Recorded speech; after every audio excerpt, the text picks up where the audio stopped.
नमस्ते दोस्तों, नीता की आवाज़ चैनल में आप सभी का स्वागत है। आज की कहानी है बेटी का टिफ़िन। रमेश अब बड़ा हो गया था। पढ़ लिख कर अब उसकी एक अच्छी सी नौकरी एक शहर में लग गई थी।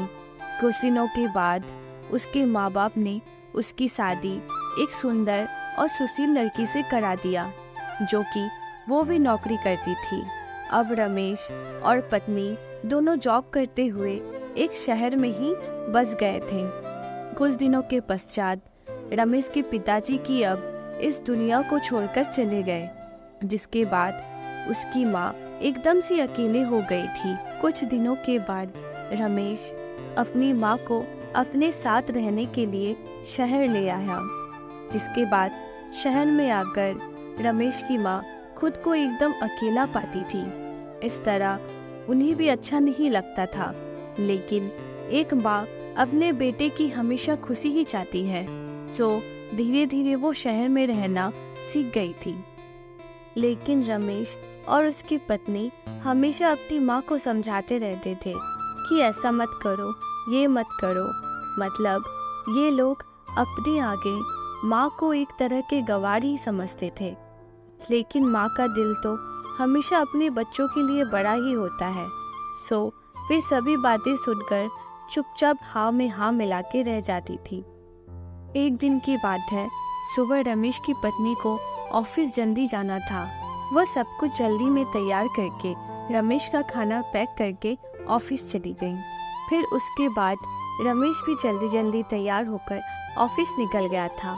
फिर कुछ समय बाद रमेश की माँ ने देखा कि उसका बेटा तो खाने का लंच बॉक्स घर पे ही भूल गया है, तो माँ ने बिना देरी करते हुए फटाफट ऑफिस पहुंच गई और पास में एक कुर्सी पर बैठ गई, क्योंकि कंपनी में बाहर के व्यक्तियों को अंदर जाने के लिए मना था। फिर बेटे को कोई दिक्कत ना हो इसीलिए फ़ोन ना करके मैसेज किया, लेकिन रमेश अपने काम में बिजी था, सो माँ के मैसेज पर ज़्यादा ध्यान नहीं दिया। लेकिन उसकी माँ बाहर कब से उसका इंतज़ार कर रही थी। इस तरह कई घंटे बीत गया और इस बीच कोई मैसेज भी नहीं आया, लेकिन रमेश का कोई उत्तर नहीं आ रहा था। इस तरह रमेश की माँ को चिंता होने लगी थी।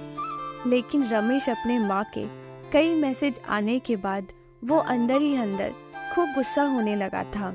आज तो उसने तय कर लिया था कि घर जाकर माँ को खूब अच्छी तरह से समझा देगा कि यह उसका गांव नहीं है जो कुछ भी मनमानी करती रहेगी। और इस तरह शाम हो गया।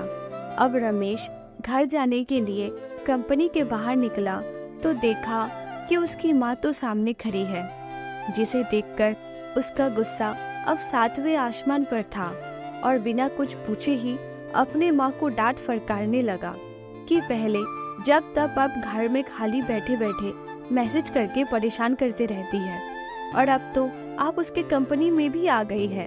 आखिर ये आपका गांव नहीं है जो मनमानी करते रहेंगी। यह सुनकर रमेश की माँ ने खाने का टिफिन रमेश की ओर बढ़ा दिया, जिसे देखकर रमेश को अब समझते हुए देर न लगी कि वो अपना खाना भूल गया था, जिसे माँ ने उसे देने के लिए यहाँ आई थी। इसके बाद रमेश की माँ बोली, बेटा, भले ही तुम बड़े हो गए हो, बड़े शहर में रहने लगे हो, भले ही अच्छे बुरे की ज़्यादा समझ आ गई हो, लेकिन मेरे लिए आज भी मेरे कलेजे का टुकड़ा ही हो, जिसे मैंने बचपन से लेकर आज तक पालते हुए आ रही हूँ। रमेश की अब आंखें खुल चुकी थी कि आखिर उसकी माँ उसके परवाह करते हुए खाना लेकर आई थी, जिसे वो बिना सोचे समझे अपने माँ को ही डांटे जा रहा था।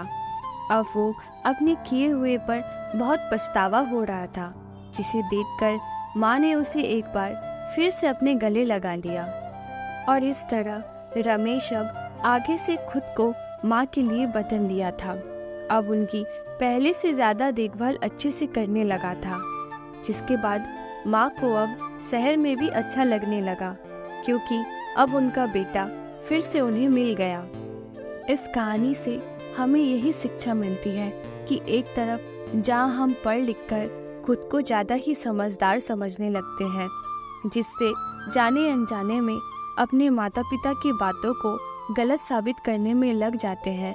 लेकिन हम सभी ये भूल जाते हैं, जिस माँ बाप ने अपने बच्चों की खुशियों के लिए अपनी खुशियों तक का त्याग कर देते हैं, वो भला माँ बाप अपने बच्चों का कैसे बुरा कर सकते हैं।